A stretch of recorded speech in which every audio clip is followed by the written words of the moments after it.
मेरे हस्बैंड की डेथ हुई है 2020 में। करंट लगने से उनकी डेथ हुई, लेकिन उसका इल्ज़ाम मैंने अपने सर पे पाया 302 खाकर। जो एफआईआर थी मेरे इन-लॉज़ ने जो मेरे पे करवाई, मेरे ससुर ने, और वो 2 दिन बाद एफआईआर कैंसिल हो गई। पेरेंट्स के ऊपर इनलीगल कोई भी ऑफेंस पे ये लोग मेरे बाप भाई पे पर्चा अगर देते हैं या पुराने पर्चों में उनका नाम डालते हैं। मेरे हस्बैंड की डेथ हुई है 2020 में। करंट लगने से उनकी डेथ हुई, लेकिन उसका इल्ज़ाम मैंने अपने सर पे पाया 302 खाकर। आफ्टर 302 तो खा लिया मैंने, लेकिन उसके 2 दिन बाद उनकी जो एफआईआर थी मेरे इन-लॉज़ ने जो मेरे पे करवाई, मेरे ससुर ने मेरे पे करवाई, राना नज़ीर अहमद उनका नाम है, और वो 2 दिन बाद एफआईआर कैंसिल हो गई। लेकिन हमारे पंजाब पुलिस का लगा लें कि मेरा क्रिमिनल रिकॉर्ड, मेरा सीआरओ, जो मैं कह लूँ कि मेरी ज़िंदगी का एक फ्यूचर जो मैं अपने बच्चों को पालने के लिए कुछ करना चाहती, वो सब तबाह कर चुकी हूँ, वो 302 खाकर। हमारी पंजाब पुलिस ने ही मुझे क्लियर किया आफ्टर 2 डेज़। सिर्फ 2 दिन की एफआईआर ने मुझे आज को क्रिमिनल बना दिया गया है, और लगातार मेरे पे पर्चों पे पर्चे हो रहे हैं। कभी मैं माफिया करार दिया जा रहा है मुझे, तो कभी मैं कातिला बन जाती हूँ। तो मुझे ये समझ नहीं आती, जिस महकमे ने मुझे क्लियर किया है वही महकमा मुझे लगातार मेरा रिकॉर्ड करार बनाया जा रहा है। वो भी किस वजह से बनाया जा रहा है ये भी मैं आपको बता दूं। मेरा एफआईआर नहीं होती, मुझे पता चला मेरी एफआईआर नहीं हो रही थी। मेरे पास रिकॉर्डिंग्स भी हैं, मेरे पास हर वो चीज़ है जो मैं आप लोग मांगेंगे मैं आप लोग को प्रूफ करके दे सकती हूँ। मेरी एफआईआर 302 की नहीं कट रही थी, लेकिन बहुत ही प्रेशर डलवाया गया और डाला गया। मेरे हस्बैंड के बहनोई एडीसीआर हैं, मैं उनका नाम नहीं लूँगी, अगर चाहूँ कहेंगे तो नाम भी ले लूँगी। उनकी तरह मैं नहीं हूँ, उस फैमिली की तरह नहीं हूँ कि मैं नाम उछालूँ। मैं एक अच्छी फैमिली से बिलोंग करती हूँ। तो जो उनकी सोच है कि मैं जायदाद के पीछे जा रही हूँ, जो कि ना मेरी सोच गई है और ना ही ऐसा कोर्ट में कोई मेरा केस लगा हुआ है जो जिसमें मैंने जायदाद मांगी हो उनसे। तो अभी मेन जो चीज़ है, उन्होंने मेरे पे एक घर जो वावड़ा टाउन में है, उधर मैं और मेरे हस्बैंड रहते थे और 2 बच्चे। मेरे हस्बैंड की तो सर डेथ हो चुकी है, लेकिन वो घर मेरे लिए एक अज़ाब बन चुका है।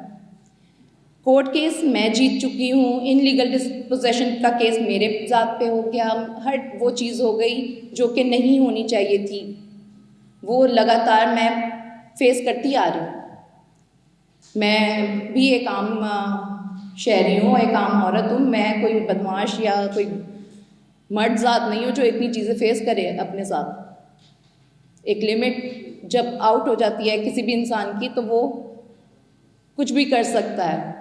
मेरे पास क्या कहते हैं, मेरे बिजनेस का, I am a working lady as well, लेकिन ना वो वर्किंग लेडी रही आफ्टर 302, ना ही कोई और स्टोरी बरकरार रखी। अब यहाँ पे आप सारे बैठे हुए हैं, बहुत स्टोरी चलती है, बहुत ही स्टोरी चलती है कि भाई इनके हस्बैंड की डेथ हो चुकी है। बेवा स्टोरी, बेवा स्टोरी, बेवा स्टोरी। इट्स लाइक बेवा स्टोरी क्या है सर? बेवा स्टोरी में मैं कहीं एक कोना ले लूँ, रोती पिटती रहूँ, ना फाइट करूँ अपने राइट के लिए, अपने बच्चों के राइट के लिए? अभी तो राइट की बात ही नहीं आई, अभी राइट की किसी किस्म की बात नहीं आई। अभी सिर्फ पर्चों की बात मैं आ रही हूँ कि सीआरओ, क्रिमिनल रिकॉर्ड आपका जो आईडी कार्ड पे पेश किया जाता है, आपको कहीं भी रोकते हैं, कहीं भी आप ट्रैवल करते हैं, आपको रोकने पे एक ही लगातार आप पे ऑफेंस चल रहा है जो कि उस पे लिखा हुआ है बेगुनाह, और उस पे एक लाइन कर दी गई है।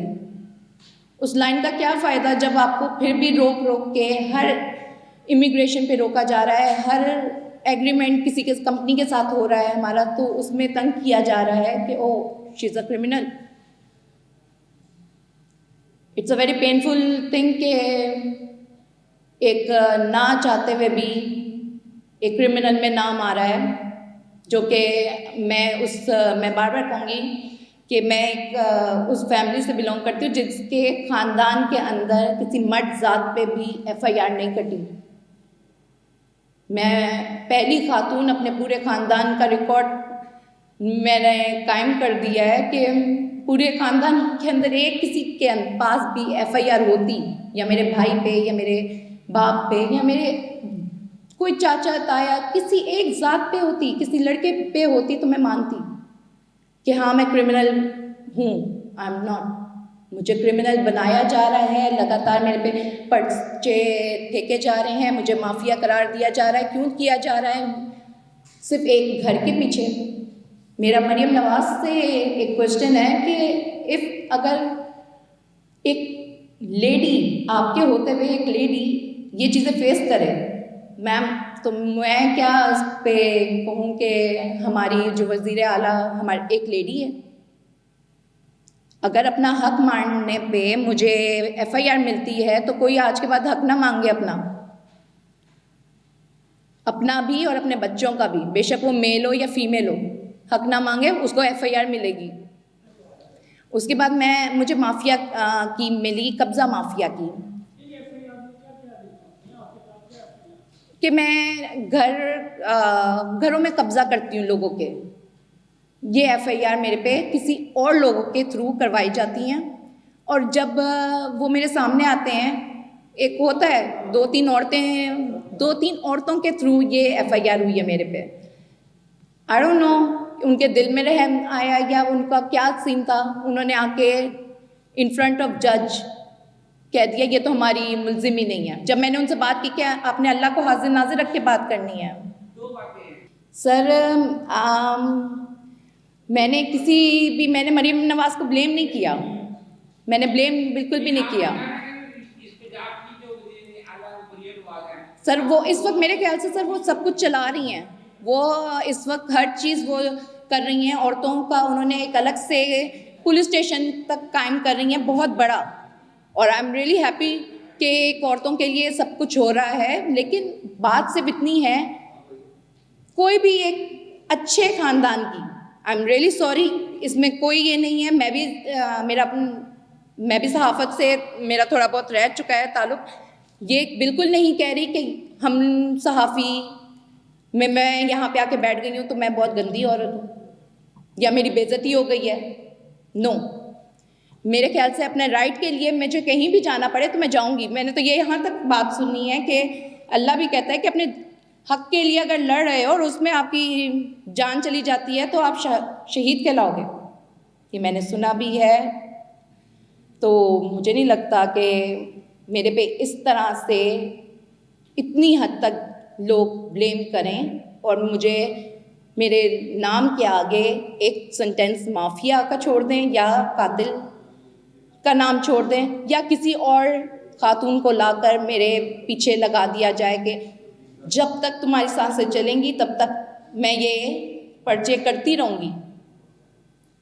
मैं एक फैमिली से बिलोंग करती हूँ, मैं कोई अकेली खातून नहीं हूँ जो मैं लड़ रही हूँ। मेरा फादर भी हैं, मेरे भाई भी हैं, जिनका क्या कसूर है। उनका कसूर ये है कि मैं उनकी बेटी हूँ मेरे फादर का, और मेरे भाई का कसूर है कि मैं उसकी बहन हूँ, जो दिन रात हमें थ्रेट्स आ रही हैं कि आप लोगों का नाम। अभी तक आपको कितनी प्रॉपर्टियों के ऊपर कब्जे के सिलसिले में जेली FIR की या दर्ज की? सर मेरे ऊपर FIR जो हो चुकी हैं वो तकरीबन 4 से 5 हो गई हैं, जिसके अंदर मैं सब में बरी हूँ। मेरा रिकॉर्ड कायम किया जा रहा है। राइट नाउ मेरा प्रेस कॉन्फ्रेंस करने का मकसद है कि मेरे पे 1 करोड़ की चोरी का इल्ज़ाम लगा है। नहीं, 2022 की चोरी है जो पर्चा है, जिसका इल्ज़ाम 1 करोड़ की चोरी का है। कोई ज़ात, अगर मैं कहती हूँ इमरान ईश्वर साहब बहुत अच्छे हैं, उन्होंने कल सुना है, जाकर कल सुना है 2022 के बाद। कल मैं ज़बरदस्ती गई हूँ इवन आप यहाँ पे काफ़ी साफी ऐसे भी हैं जो कल उधर आए भी थे प्रेस कॉन्फ्रेंस में, सर कर रहे थे तो मैं अंदर ही चले गई कि मेरी भी कोई सुन ले, जबकि कोई नहीं सुनता। खैर उसके अंदर अब the main topic is that कि पर्चा 2022 का है, मैं क्लियर हुई, मुझे बहुत 1-2 साल मुझे इतना गंदा घुमाया गया है CIA, हमारे जो CIA ने उसने, लेकिन मैं किसी भी अभी अदारे को ब्लेम नहीं करूँगी। ब्लेम करूँगी मैं उन ज़ातों को करूँगी जो इस वक्त ये सब कुछ करवा रहे हैं मेरे साथ।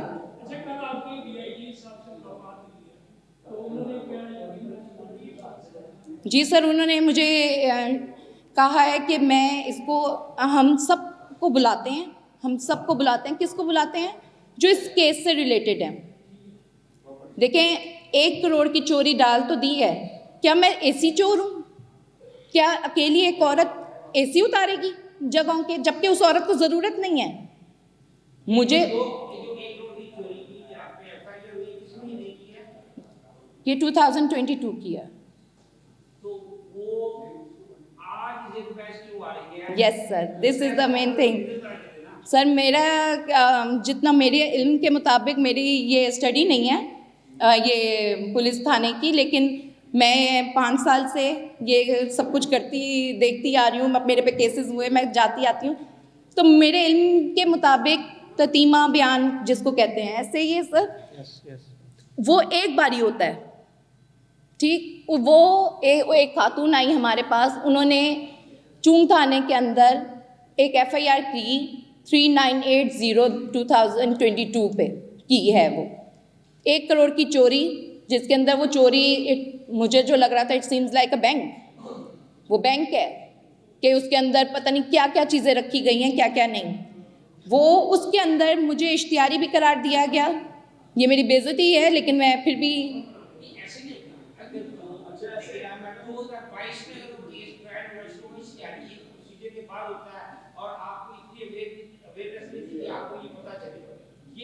सर ये बात मैंने की नहीं कि मुझे अवेयरनेस दी थी, मुझे सब कुछ पता था। Sir ji it's a bail cancellation, bail cancel हुई। सर मैं आप समझ सकती हूँ आप ये मेरे से क्वेश्चन क्यों कर रहे हैं। आई रियली नो कि आप ये मेरे से क्वेश्चन क्यों कर रहे हैं। It's really okay, you are such a good thing. जी सर। आपके जो FIR हुई, आप उसमें बड़ी हो गई। जी सर। दोबारा आपने जो आपके दूसरे मुद्दई थे उनके खिलाफ कोई कानूनी कार्रवाई की? सर ने बेसिकली मैंने अभी स्टार्टिंग में ही एक बात की है कि मुझे क्रिमिनल करार दिया जाता है जब मेरा CRO चेक किया जाता है, तो वो कहते हैं आप ये तो क्रिमिनल है। तो मेरे FIR क्या मेरी एप्लीकेशन सबमिट करते हुए पंजाब पुलिस को प्रॉब्लम हुई। अच्छा, अभी IG साहब ने एक नोटिफिकेशन जारी किया है जिसमें कि आप एप्लीकेशन देगा ना उसका रिकॉर्ड चेक किया जाएगा। अगर तो वो रेगुलर एप्लीकेशन दे रहा है ना तो उसके खिलाफ कानूनी कार्रवाई भी की जाएगी। शायद तभी मेरे पे रुक गई हैं। ठीक है ना, तो अगर आपके खिलाफ जिन्होंने एप्लीकेशन झूठी दी है या ऐसा कुछ किया है तो आप उनके खिलाफ कोई कार्रवाई करने जा रहे हैं, क्या करेंगे? सर मैंने कार्रवाई की है जो कि उस पर कोई अमल दरामद नहीं हुआ किसी भी किस्म का।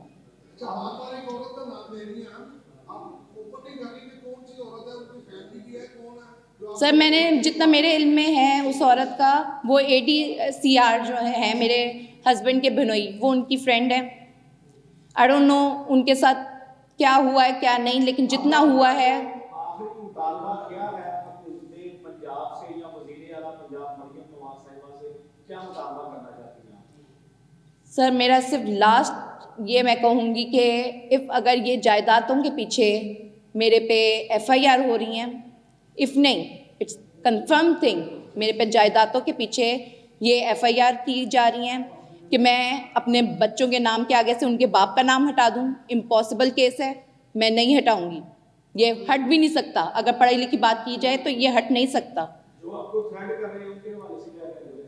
उनके हवाले से यही कहना चाहूँगी कि इफ़ अगर मुझे तुम लोग ज़्यादा ये तंग कर रहे हो या कुछ भी कर रहे हो, ऑल्दो प्रॉपर्टीज़ की मुझे नीड नहीं है, ना ही मैं इंशाल्लाह मेरे बच्चों को वो नीड होगी, लेकिन जो अपना राइट मैं अगर अभी ना ले पाई ना, तो आज के बाद मुझे नहीं लगता मुझ जैसी नहीं ले पाई तो कोई और आम औरत खड़ी हो और कहे कि मुझे राइट लेके दो किसी से, वो भी नहीं ले सकती। इन्होंने आपसे क्वेश्चन किया है कि आप मरीज हिमाचल प्रदेश आला काम ठीक है आप ये करें, वो तो आप मतलब आए जी मैं आ गई सर, मैं आ गई।